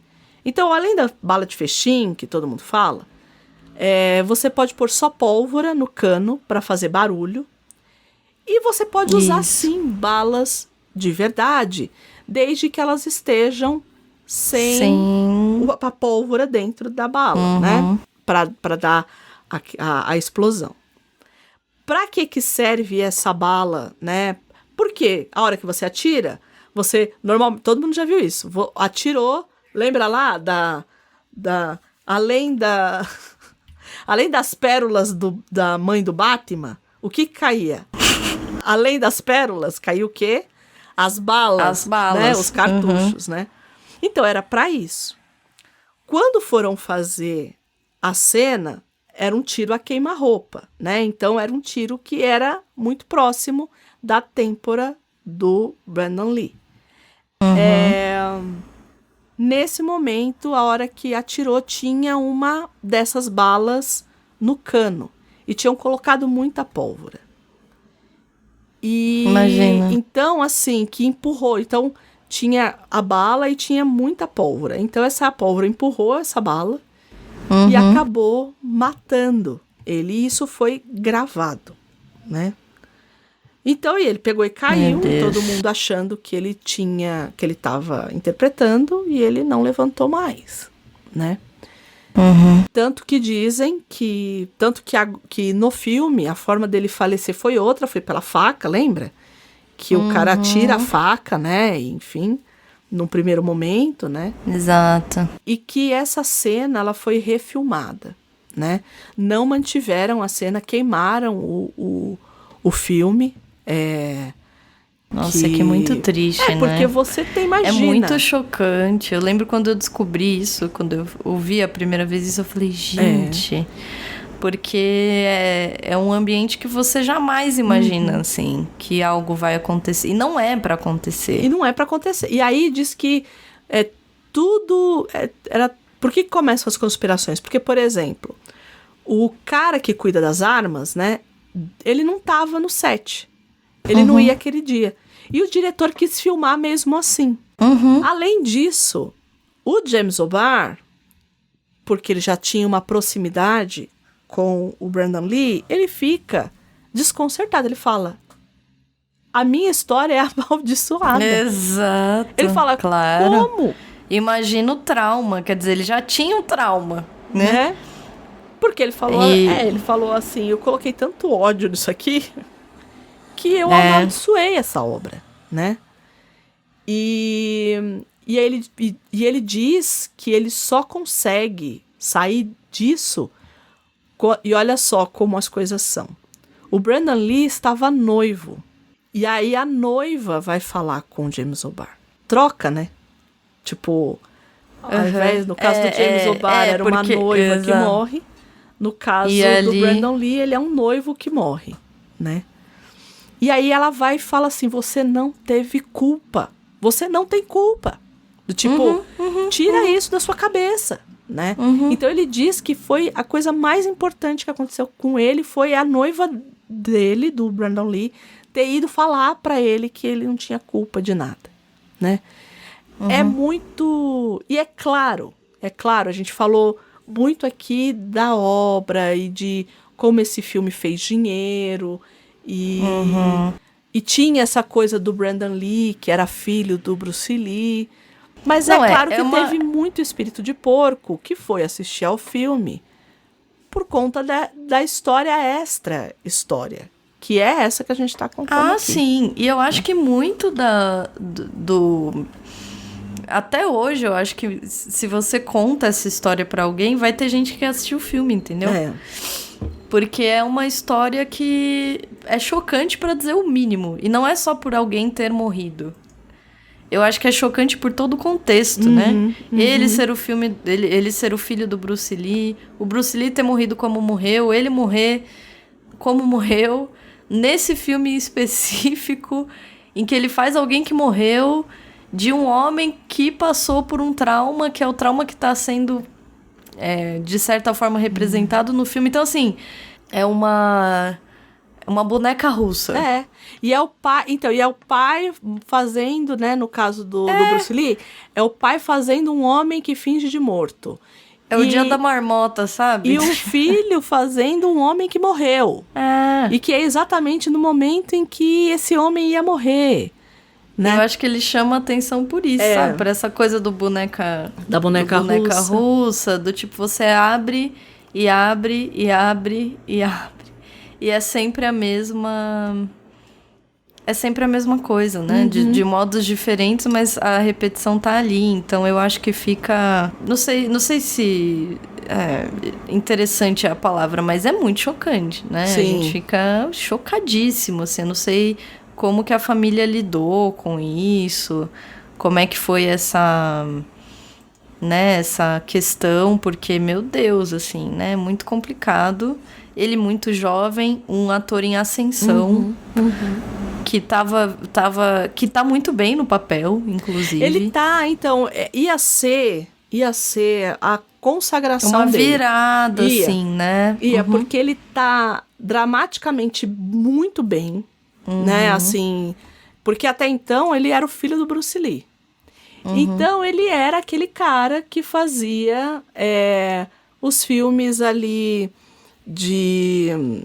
os filmes de ação ali, de artes marciais, que já meio tinha entrado em declínio ali, né? Então ia ser a virada, né?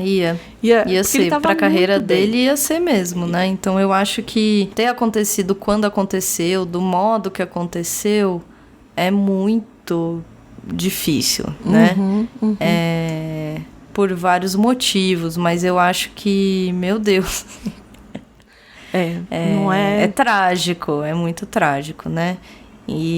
Mas eu acho que é uma boa adaptação, até porque tem aqui nesse caso, tem um acompanhamento do autor, o que muda também, porque a gente sabe, acaba descobrindo que as escolhas ali são dele também, né? De como vai ser representado, qual a diferença, qual o personagem que ele decide trazer um pouco mais à baila e porque, né, como ele entende que são linguagens diferentes, é muito diferente, além de ser um momento também.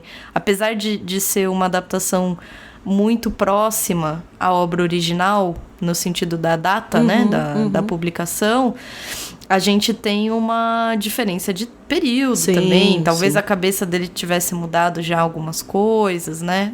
Talvez não, né? Com certeza.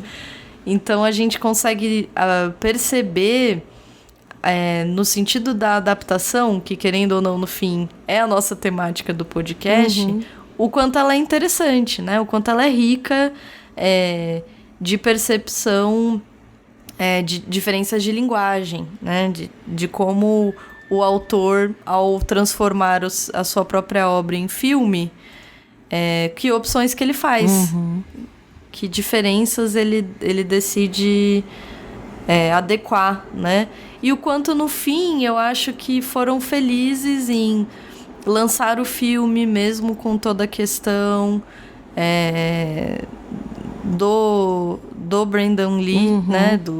Eu acho que é chocante, mas eu acho que também traz... um ensinamento pro cinema, para essa área. Não, eu acho né? que... Porque o Alec Baldwin acabou de fazer a mesma coisa aí, recente, né?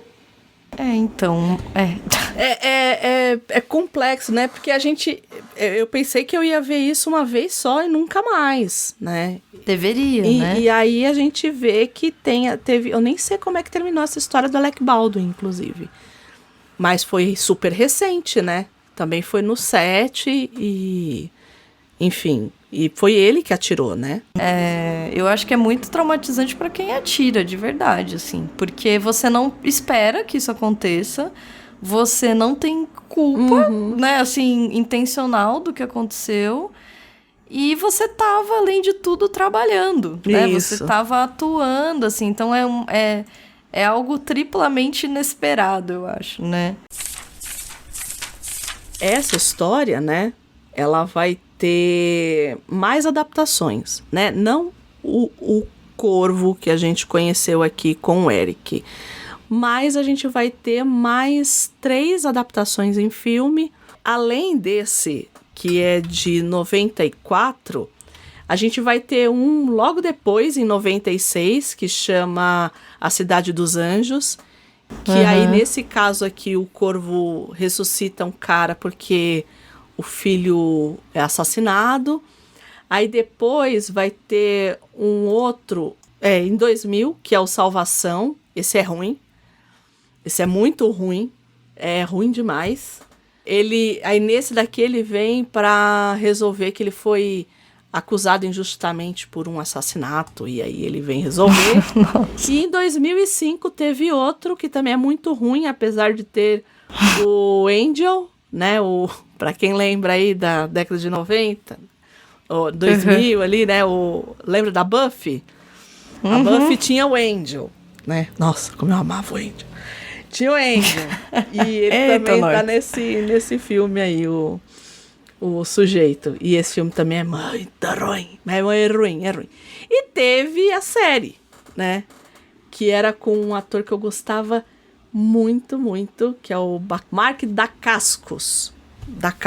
Que eu sempre compro. Dacascos. Ele que fazia o Eric.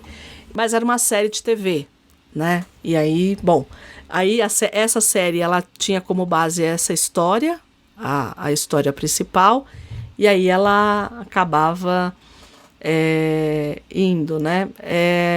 Se não me engano, foram 2 temporadas, ou foi uma temporada em 2 anos, tudo meio confuso, mas eu acho que é isso, foram 2 temporadas. Mas enfim, é isso, basicamente, de adaptação que a gente tem. Mas acho que de todas, acho que a melhor é essa. E assim, sempre tem notícia de que vai ter um novo Corvo, né? Sempre estão nessa história de fazer o remake. Então nessa ameaçadinha aí. Eu já vi falarem do... Eu acho que... eu amo esse homem, tá? Mas eu acho que ele não cabe para esse papel. Mas já falaram muito do Momoa como Corvo. Não acho que ele cabe nesse papel. Acho que tinha que ser... Também. Eu amo Momoa, gente. Não me entendo mal. Eu também. Mas eu acho que ele é muito, assim, fanfarrão para esse papel. Eu não acho que ele encaixaria, né? Nesse papel. Vi umas outras notícias de uns outros atores, mas sempre querem fazer o remake, mas eu não sei até que ponto isso vai reverberar, como reverberou ali naquele momento em que foi feito, sabe?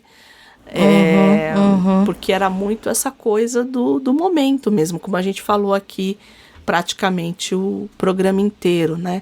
Que é essa coisa de você estar muito no espírito do tempo, né? Então, eu acho que tem muito disso. Não sei se fazer se um remake... Pode ser que eu queime a língua bravamente e espero que isso aconteça. Eu acho que pra ser bom teria... É que é muito... O que eu vou falar é muito, sei lá. Eu acho muito vazio, mas tipo... Pra ele ficar legal, teria que ser muito bem feito, entendeu? Teria que ter muito cuidado. Eu acho que teria que... Hoje em dia, pro filme que é dos anos 90, por exemplo... Porque, por exemplo, no filme dos anos 90, ele joga umas frases de efeito, entendeu? Que hoje em dia, por exemplo, não cola mais, entendeu? Não que não possa ser dito. Acho que pode ser dito, mas é isso. Precisaria pensar numa adaptação pros tempos de hoje. Porque se você trouxer ele nu e cru do jeitinho que ele veio, não vai rolar, entendeu? Não vai rolar. Do mesmo modo que, guardadas as devidas distâncias temporais, do mesmo modo que o próprio James O'Barr aqui se inspira, vamos dizer assim, nesse gótico, entendeu? Ele não traz o gótico do século XIX, entendeu? Ele simplesmente adapta esse gótico, entendeu? Ele se inspira nisso. Então, assim, dá pra usar a mesma premissa do filme, usar a mesma história, se inspirar, mas eu acho que se você trouxer nua e cruamente, as pessoas vão achar cômico, entendeu? Acho que vai tender pra uma comicidade que não é o que... definitivamente não é o que o filme quer, entendeu? Então precisaria pesar a mão no ambiente escuro. Precisaria, sim, ser muito violento. Violento desse lugar da vingança. Mas de uma vingança que traz um lado amoroso, muito forte... Então, teria que ter... teria que ser bem... Eu já tenho quando uma eu pessoa digo... pro papel. Qual? Quem? O Robert Pattinson. Nossa, André, eu pensei nele também. Você acredita? Eu pensei nele. Eu falei, nossa, André vai falar Robert Pattinson. Nossa, Andréia. Eu acho que ele combinaria perfeito nesse papel. Cara, é o Robert Pattinson. Que é o Batman, sabe? Então, Põe o porque Batman é isso. pra fazer o corvo. É o Batman triste, É o entendeu? Batman triste. É isso. É o Batman morrendo isso. de... É o Batman com um pouco de crepúsculo, porque tem amor. Isso, porque teria que... É isso, entendeu? Quando eu digo bem feito, eu sei que é muito amplo o que eu quero dizer, não diz nada, né? Mas é nesse lugar da adaptação, da inspiração. Porque se você for trazer nua e cruamente, vai ficar ridículo, Só entendeu? não me inventem de colocar o Chalamet. Porque estão colocando esse menino em tudo quanto é lugar. Não aguento mais. Exato. Ele... Tem umas coisas que nem combinam com ele, colocam ele né? lá. É ele e a concordo. menina da Wandinha também. A menina da Wandinha, é verdade. Só vendo essa menina agora. Eu gostei da menina da Wandinha, A muito menina, bom. como é que ela chama? Eu esqueci o nome dela. Eu não sei, mas eu achei Menina da tão bom. Wandinha lá. Porque a menina da Wandinha, na minha época, era a Christina Ricci. Aí inventaram a outra Wandinha aí agora. Exato. Que eu não assisti. Eu também não assisti. Eu não assisti. Me processa. E não vou assistir não... também, entendeu? Eu também não assisti ainda. Eu também não Olha assisti. só, Não sei se vou. a gente faz... Não posso... A gente querer ser odiada. Não é, gente. Exato. Eu vou ser muito honesta. Eu pus os primeiros 20 minutos e eu não consegui assistir. Porque vai num lugar, pra mim, muito diferente dos filmes. Isso, então. Filmes. Que é o que eu tenho a dificuldade com a série também, entendeu? Então, é isso. Porque pra mim são os filmes. Pra mim é aquela coisa, entendeu? É isso. Então, aí que tá. Isso que aqui tá. precisa... Aí que tá. Esse filme, se ele for adaptado pra agora, ele não pode cair nisso, entendeu? Então. Porque isso aqui é gótico, gente. É gótico. Me desculpa. Entendeu? E tem que ser triste. E tem que ser pesado. Entendeu? Então, eu acho que Robert Pattinson, pra fazer o corvo. Eu acho que é uma boa.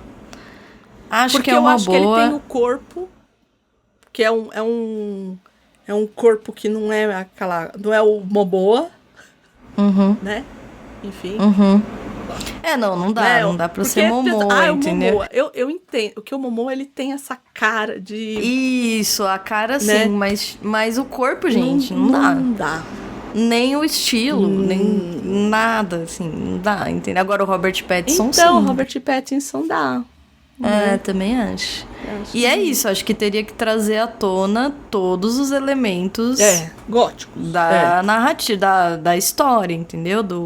Da obra. Não dá pra... É isso, porque... Primeiro que é muito específico. Eu acho que desperta sentimentos muito específicos e toca em temas muito próprios. Isso. Então teria que ser repensado, é isso. Eu acho que daria sim. Agora teria que ter esse cuidado. Esse esmero aí. Esmero. Gosto da palavra esmero. Estamos com a palavra difícil. Eu tô finíssimo. Hoje estamos. Riscou a palavra difícil hoje que você tinha que falar hoje? Exatamente. Fazia anos que eu não falava esmero. Eu falei, não, tem que dizer, entendeu? E é isso? É isso, Gabi. Acho que é isso. A gente tá aqui na ressaca do Oscar, todo mundo falando do Oscar. Esse ano não teve tapa, né? Então a gente... Faltou um tapa. Faltou um tapa. Os tapas que eu queria dar era na cara desse povo, falando um monte de abobrinha aí no Twitter. Exato. Né? Exato. Nossa, ano que vem vocês se preparem. Ano que vem. Vai ser ame-nos ou deixe-nos. Ou deixe-nos. Mas... Porque é isso. Opiniões impopulares teremos aqui, não é mesmo, André? Sempre. Não, sempre não, mas de vez em quando. Mas de vez em quando, no Oscar, sobretudo. E se você tiver uma opinião impopular sobre o Oscar, sobre o Corvo, sobre o que você quiser, deixa pra gente também. A gente gosta. Por favor, adoramos opiniões impopulares, né, André? E pra onde que a pessoa pode mandar a sua opinião impopular, Gabi? É aquela coisa, né? A gente sempre tem o quê? 2 modos de fazer. Isso. Quer dizer, às vezes muitos modos de fazer, mas aqui você só tem 2 opções. Então você vai ter que escolher, entendeu? Ou você é mais tradicional e vai mandar pra gente um e-mail pro contato@livrosemcartaz.com.br, ou você é mais pra frentex e vai entrar no Instagram e vai comentar nas nossas postagens, vai compartilhar nos stories as nossas postagens e fazer seu comentário e mandar coraçõezinhos. Isso. Faça isso. Nós queremos saber o que vocês acharam. O nosso contato no Instagram é @livrosemcartaz_.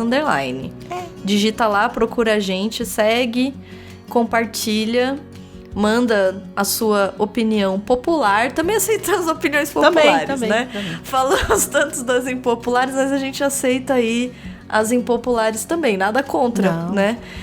Nada contra as opiniões populares também. Ficamos por aqui. Espero que tenham aproveitado essa jornada. Gabi, muito obrigada. Obrigada, Andréia. Um beijo e até a próxima. Tchau, tchau.